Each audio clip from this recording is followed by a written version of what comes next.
So, if you weren't here last week or if you don't remember what happened last week, here is kind of where we were. Here's kind of what happened. We started this series last week, and I kind of used this wall, this illustration over here, because I asked you this question. I said, if the walls in your house would tell a story, or if they could talk, what would they say? What would the words that they would say? And I kind of framed it this way: if I could take like your living room out to coffee, what would we talk about? What would we talk about? What would we like? What were the stories that would be told? And that's why we started this series, this idea behind like if walls could talk. Because, excuse me, here's the reality: is that your family, the family that you're growing up in, has more influence on you than anything else. Your family, whatever it looks like, however it was formed, however it functions, it has more influence on you and in your life than anything else. That is good influence, and that is bad influence as well. And so we want to talk about these things because we said all of us, to some degree or another, are connected to a family. And I kind of shared a little bit about my family, but what we're going to do is we're going to talk about something tonight that is so incredibly complex. It's complex because, well, I think you'll understand it here in a second, but here's what I want to do to kind of, to kind of get us kind of on the same page. And so I want all of us to kind of close our eyes just for a second. All of us close our eyes, and I want you guys to picture, like in your mind's eye, I want you to picture your mom's face. All right, and so now that you've got that mental image in your mind, I'm going to say this, and I'm just curious. Honor your mother.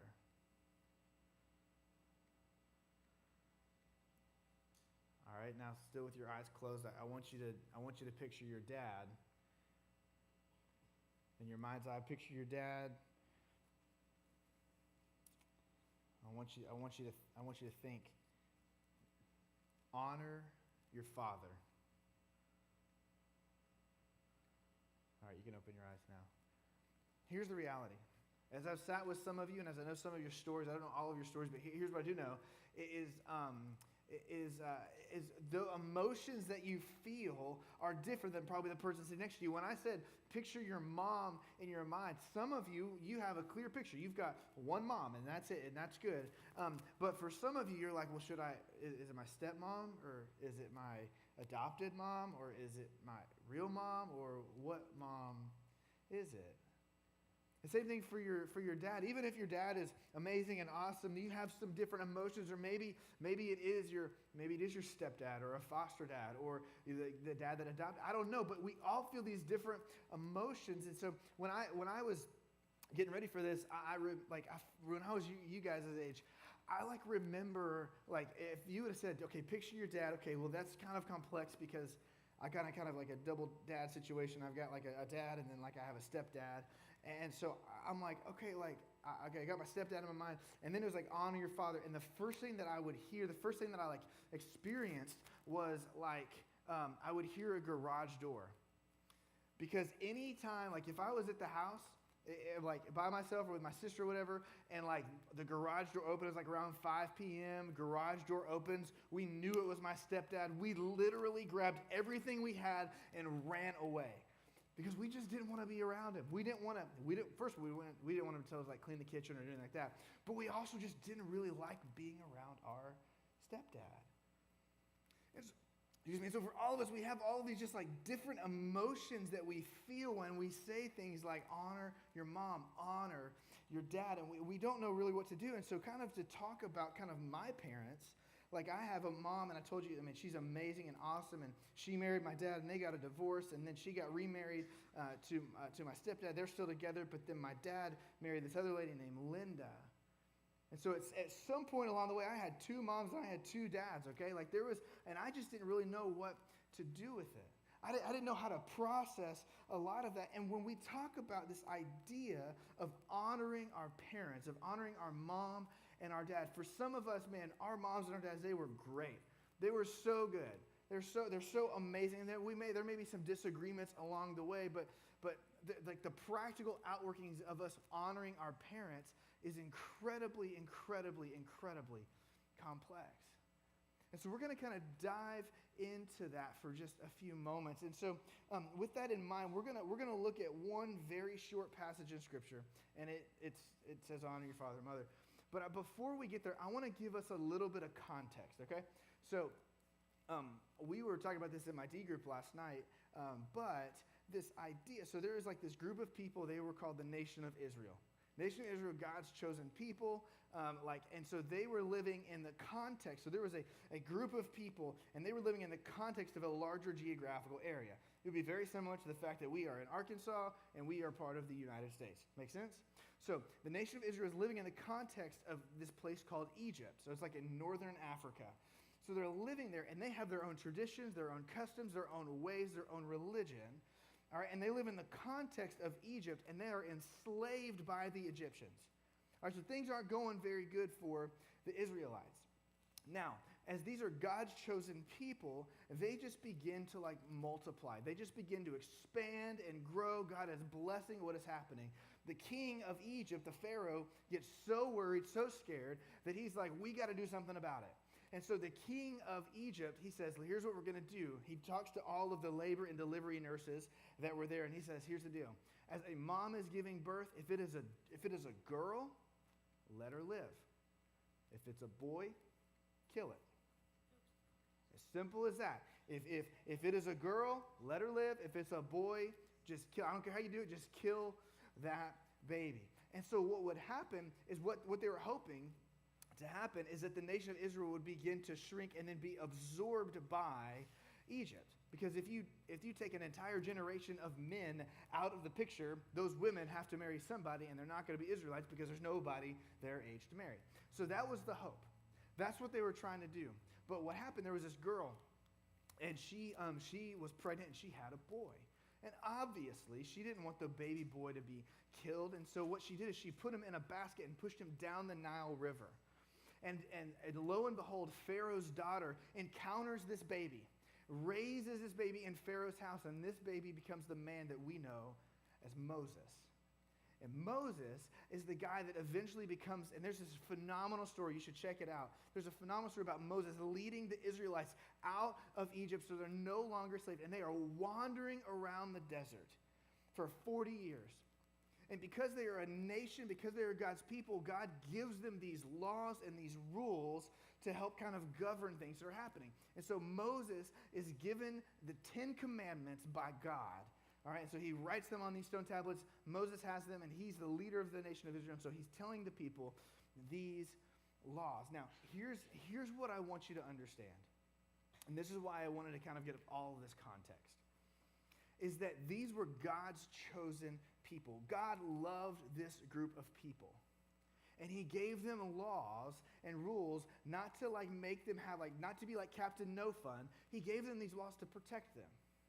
Because a lot of times, if you're really honest, and this is not just about this context, but about the, like when we talk about rules and laws and all of those things, is the thing about it is that we oftentimes take those rules and those laws and we kind of think about them. I'm going to borrow this chair if that's okay. We kind of think about these rules and these laws and these regulations as we say, okay, man, I'm not gonna steal.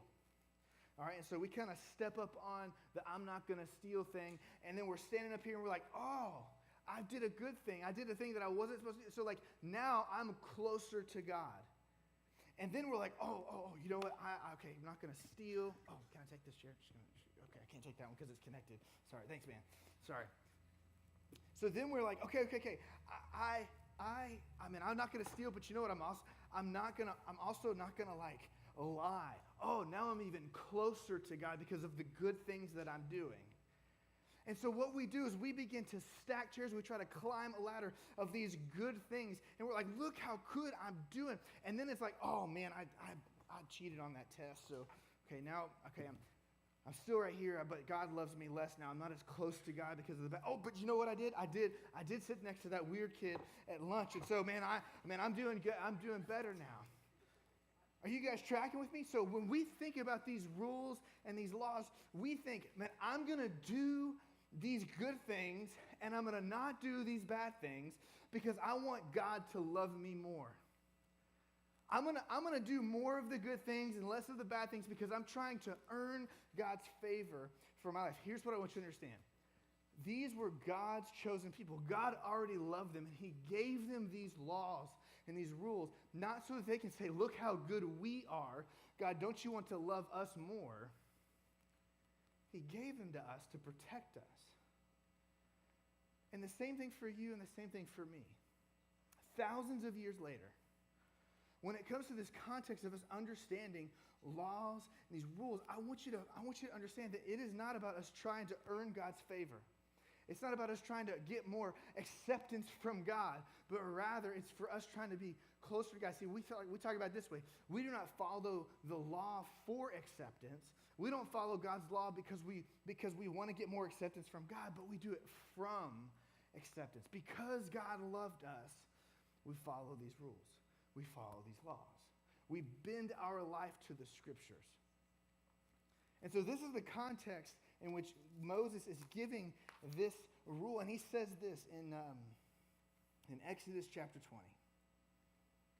He says, honor your father and your mother, that your days may be long in the land that the Lord your God is giving you. Simple as that. Honor your father and your mother. Now, I want us to break this down a little bit. What does this word honor mean? What does the word honor mean? Honor means to hold in like high regard, to revere, to like hold like higher, and like the essence of honor when it comes to this though, the essence of honor is that it is not earned, it's given. Y'all check this out. When it comes to honoring our parents, honor is not earned, it's given. God did not say, in the Ten Commandments, honor your parents if they're really nice to you. Honor your parents if they did what you wanted them to do. God didn't say, hey, on a scale from 1 to 10, if you would rate your parents above like 5 and above, go ahead and honor them. If it's below that, don't worry about it. He said, honor your parents. Because here's the reality. Honoring your parents is not about your parents' behavior as much as it is about your heart. Honoring your parents is not about your parents' behavior. It's not about what they did. It's not about what they don't do. It's not about that. It is about your heart. God did not say, if your parents are super awesome, then honor them. God did not say, if they're better than a 5, honor them. He said, honor your father and your mother. Now, let's talk, what's the next part of this? Honor, then your father and your mother. What are some of the practical, workings of this? I want to give you a little bit of context, maybe a little bit of hands, because I can say, honor your parents, honor your parents. You're like, okay, I'll honor my parents. But it's like, I don't necessarily know what to do with that. So here's the first thing that I would say. You honor your parents through obedience. Now, nobody likes that word obedience, right? Nobody likes that word obedience. But when it comes to this idea of us honoring our parents, we are called to obey our parents. Now, here's maybe a very simple way for you to maybe understand this. I'm going to put this on the screen. There's kind of a hierarchy here. So go ahead and, so you see other authority, parents, and then God. So here's what I mean by this. This is obedience runs upward, okay? So obedience is going to start at the bottom and then go up. So let's just say after this, man, I say, hey, man, we're going to Waffle House. Would love for you to come and hang out with us, okay? We're going to Waffle, dude. Waffles on me. We're going. Come with me. And then you say, you go ahead and put that back up there. Go and put that, yeah. So honor. So other authorities. So say I'm an authority figure. Okay. So I say, hey, and there's nothing wrong with going to Waffle House. And then you say, okay, I need to ask my parents. Great idea. So you go up, you go to your parents, and they say, actually, you've got homework to do. You need to stay at home. It's not that my authority does not trump your parents' authority. Your coach's authority does not trump your parents' authority. And so when we honor our parents through obedience, we have to understand that it works upward. But here's maybe a little bit of a twist on that. Let's say your parents ask you to do something that is not right. Say your parents, that you're at Walmart and your parents are like, hey, go ahead and put that in your pocket. We're just going to take it. Just go ahead and steal that.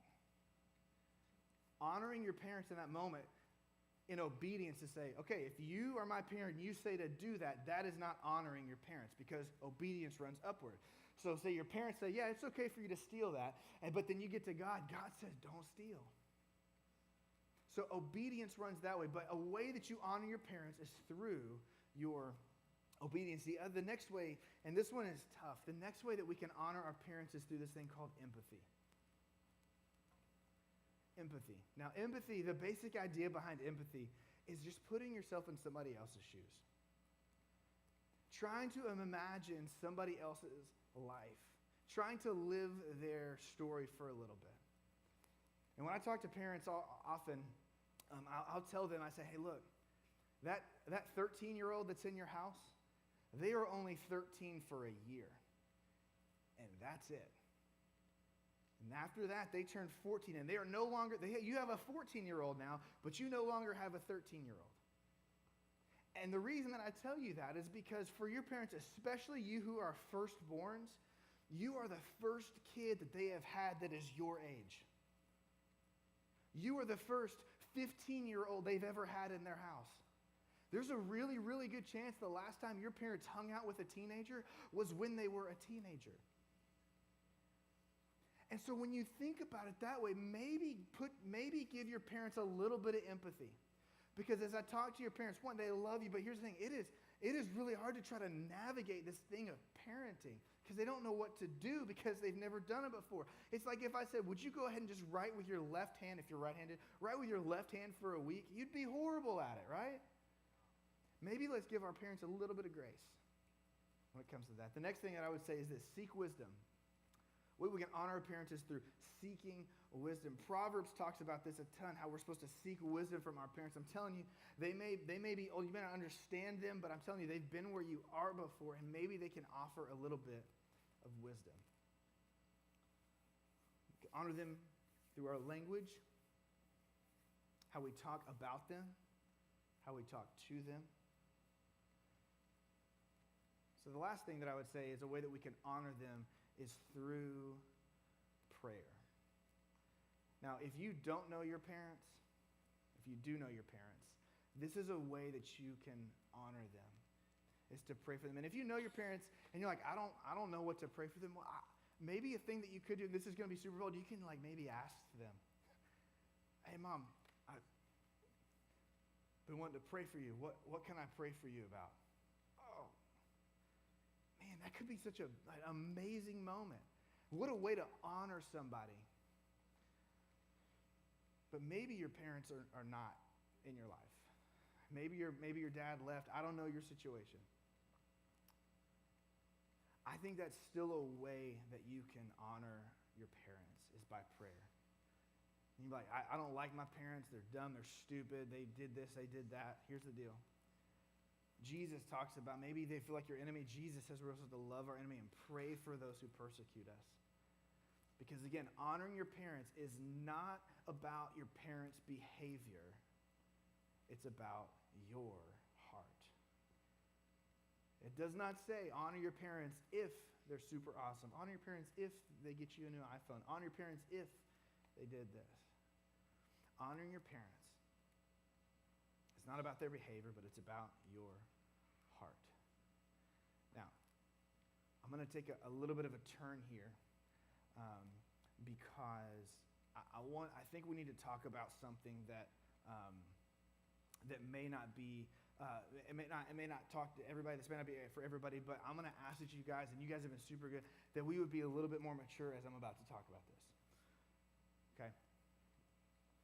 What do we do, or how do we honor our parents when they don't act in an honorable way?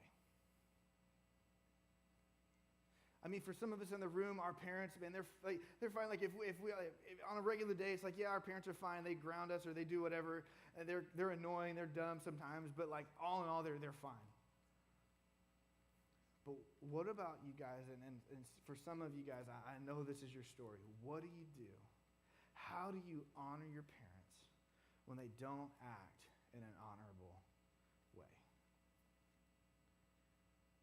And the thing that I want to lean into just for a second here is this.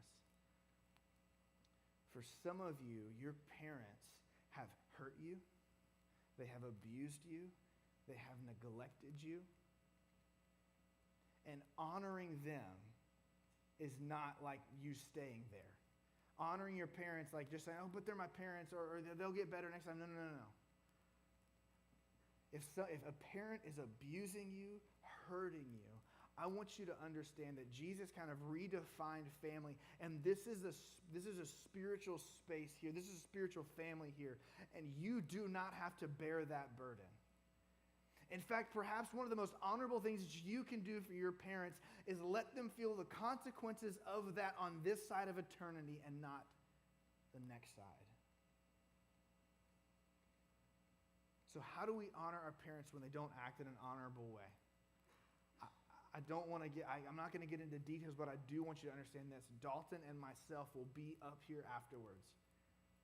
And we want to help you process that, and we'll help you take either some next steps if need be. Now, here's the thing. Like, your parents are not abusing you if they ground you from your cell phone.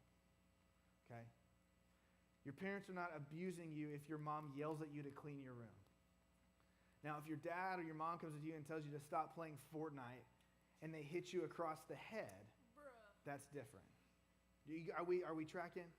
Do we understand? And so I want to give you guys a little bit of a space, and the band you guys can come on back up. I want to give you guys a little bit of space. If that's you, I want you to know you're not alone.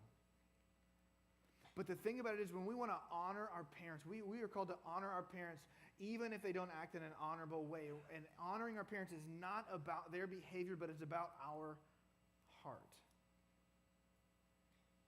And so as we kind of walk through this, I would love to help process that with you. Dalton would love to help process that with you because this is a serious matter.